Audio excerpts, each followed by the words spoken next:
Bonjour à tous. Donc aujourd'hui lancement de la chaîne YouTube, donc Agro & Co.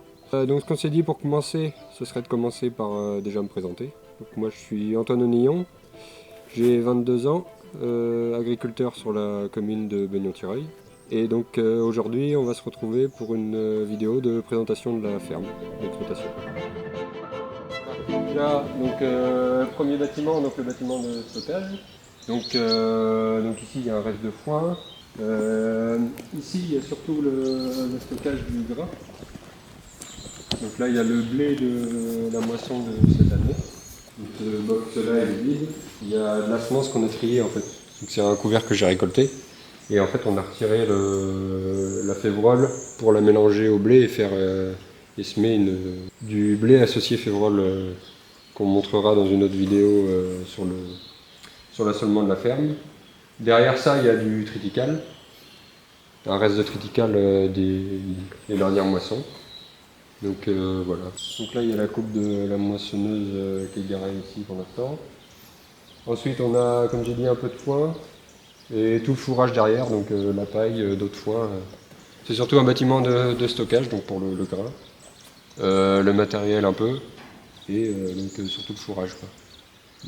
Donc en plus il y a deux bâtiments volailles qui pour l'instant sont vides pour cause de grippe aviaire. En France on sait que la volaille ça commence à devenir compliqué. Le bâtiment de stockage plus les deux bâtiments volailles sont couverts de panneaux. Et donc les onduleurs sont ici.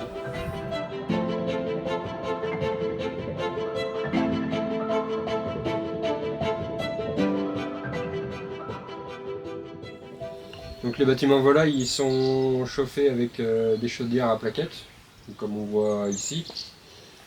Donc à la base ça a été mis parce qu'on voulait pas chauffer au gaz et avoir des radiants à l'intérieur du bâtiment parce qu'il y a beaucoup d'incendies avec ça. Et donc le but c'est d'avoir comme dans une maison des radiateurs à eau chaude, quoi. Donc pour l'instant il n'y a pas de volaille dans les bâtiments, mais on s'en sert pour sécher le maïs grain et le tournesol, quoi. Donc premier silo d'ensilage de maïs.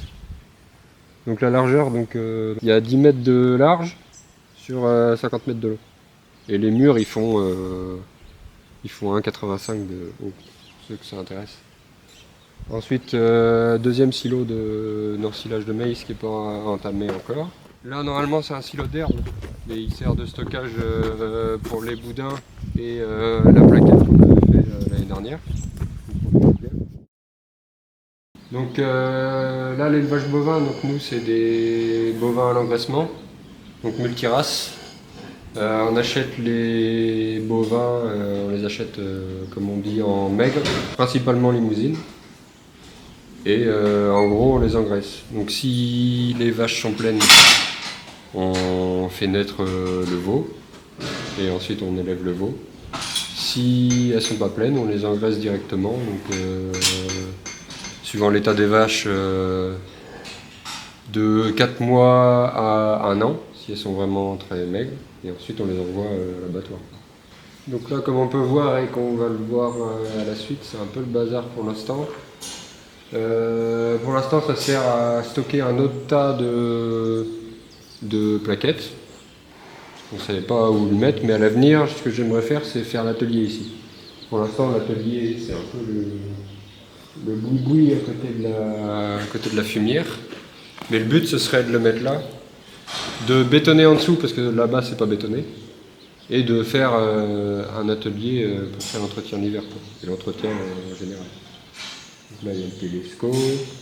Ça, c'est les sacs vides de maïs ammoniaqué. Donc c'est du maïs qui est produit sur la ferme, et ensuite on fait venir une coopérative, donc qui a une cuve sur un camion d'ammoniac alimentaire liquide.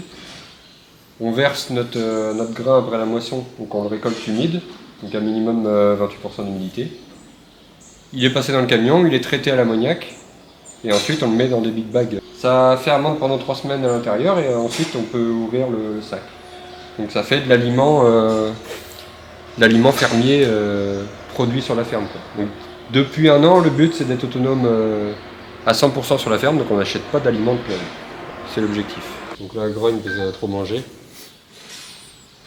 Donc tout à l'heure, premier grand bâtiment, donc c'est la plus grande stabule à vaches.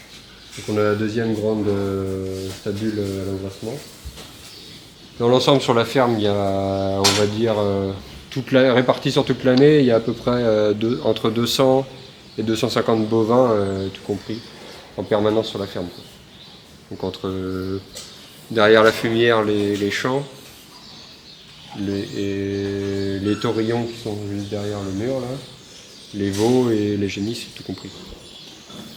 Là, donc cellule à grains, donc ça fait 700 quintaux celle-là. Ensuite là ça va être prévu dans les. Donc là on a le karcher qui a pris quelques coups dans la tronche. Ça aussi c'est cassé. Donc le but ce serait de le montrer dans une vidéo. On va suivre ça. C'est des travaux sur la ferme de rénovation.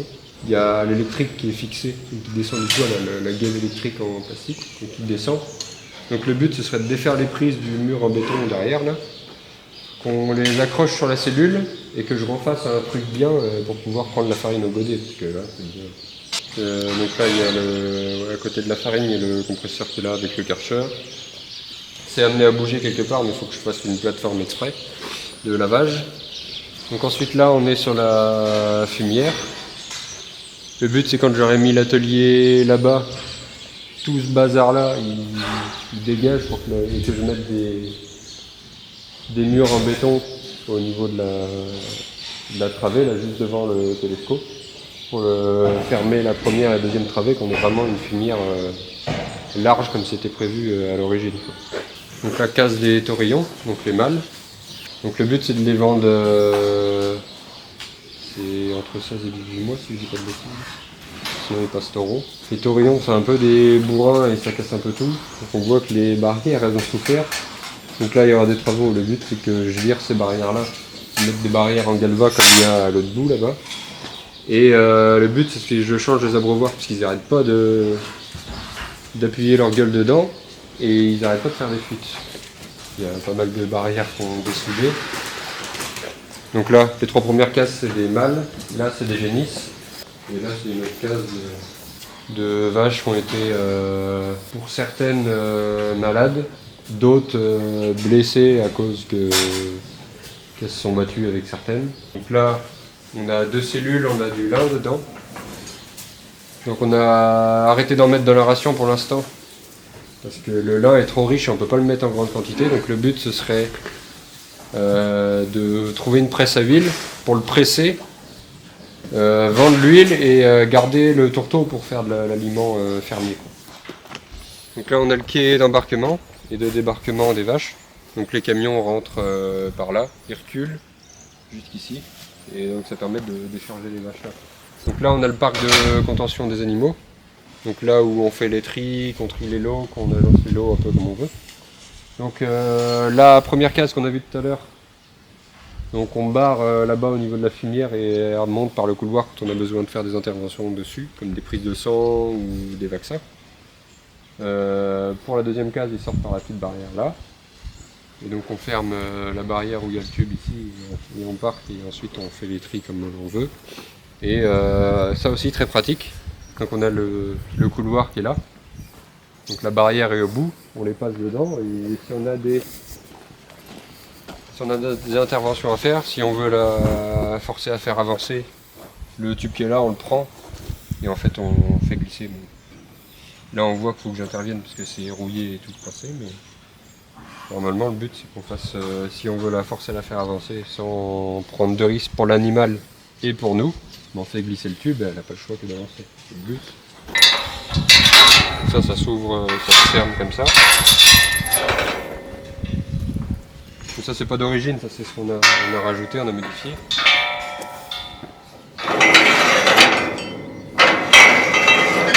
Et donc le but c'est de, quand ça c'est fermé, de la prendre au niveau du cou ici.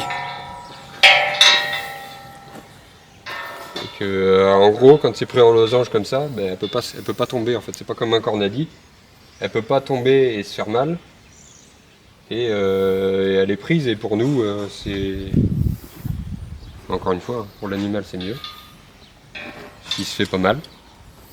Et nous on est en sécurité si jamais on a des interventions à faire. Donc là, stockage de paille surtout. Donc là il n'y a que de la paille. Là c'est en paille jusque là. Et donc là on a les box. Donc là on a... En ce moment particularité on a une salaire parce qu'il y a eu deux jumeaux.